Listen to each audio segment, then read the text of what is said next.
This is our preparation video for Viola Minuet 3 in Suzuki Book 1. One thing that does come back in this video from Minuet 1, that comes back towards the beginning, right there. So that does come back. You want to make sure you listen to Minuet 3. You want to listen to it, tap your pulse, where it got 3 beats in a measure. You want to listen to it, watch the notes go by. You want to study it. Maybe you go through and mark all the low twos, all the high twos, mark your dynamics. You could also mark the grace notes. You could mark any bowings that you think you might have issues with. Pay attention to where the dynamics are. So do a little bit of study of it. Think about how you would break this into sections as you're studying it and listening to it. So one of the things on measure 6, 7, 8, we have a grace note. So I think a grace note as the main note, in this case, the dotted half D, as a tree, and then the grace note's a decoration. So part of it is to make sure that, again, the grace note does not become the important note.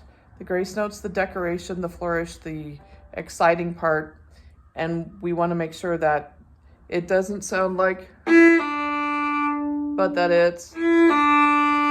People argue about how long this grace note should be.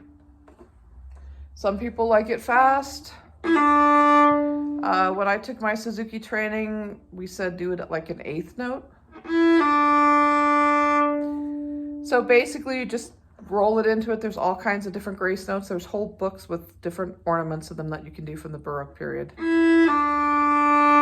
So that's a decoration for that. One very, very big issue in this piece, we've got 2 slurred, 2 separate in our bowing. That should be an up bow. Over and over. One excellent way to practice this is doing it in perpetual motion. 2 slurred, 2 separate. Slur, separate, slur, separate.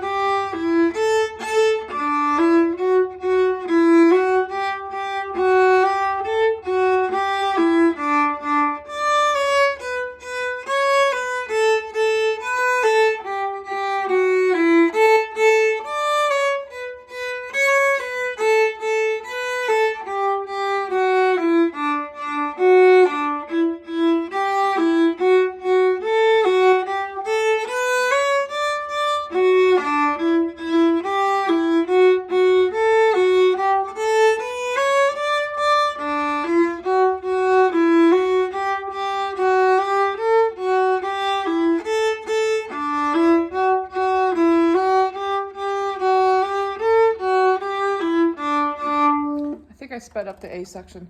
So it'd be a good thing to be able to do that all the way through easily. It does end up with an alternate bowing. Bottom, and then we're at the top for the 8th note. So we do here, and we're at the bottom of the bow for the 8th notes. So that does the alternate bowing. Measure 17. My book has a 5 and a circle in it.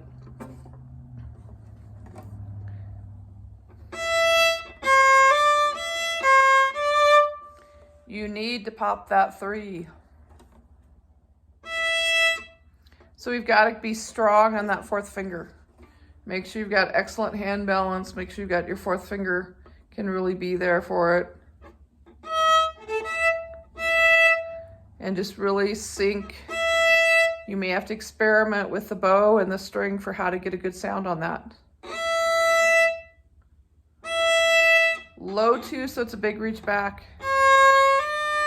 We put down the 4, pop up the 3, the 2 should still be down.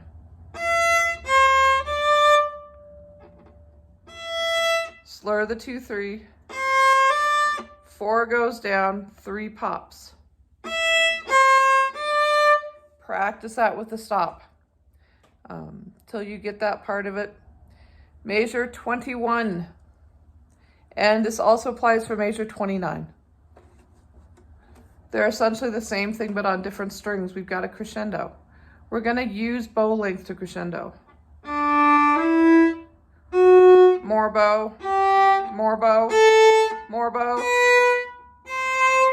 So is how we're gonna do the crescendo, by using more and more bow.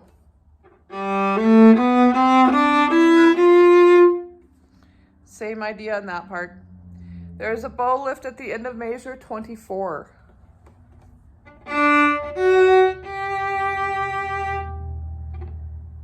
It's not to the lower part of the bow.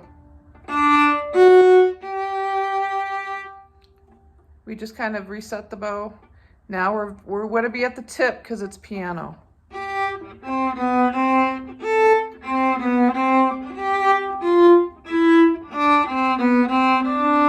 Then we've got our crescendo.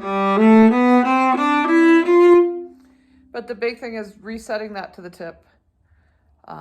Anything else? I think that's really it. The big thing is the 2 slur, 2 separate. We introduce a grace note, making that 3rd finger pop. So make sure you get very fluent at the preparations before you actually start working on playing the piece. And like I said, study the piece before you do it. Maybe you make yourself 2 or 3 or 4 copies of it so you can scribble all over it, color it, do all the things that you want to do with it. And the next video will be on playing Minuet 3.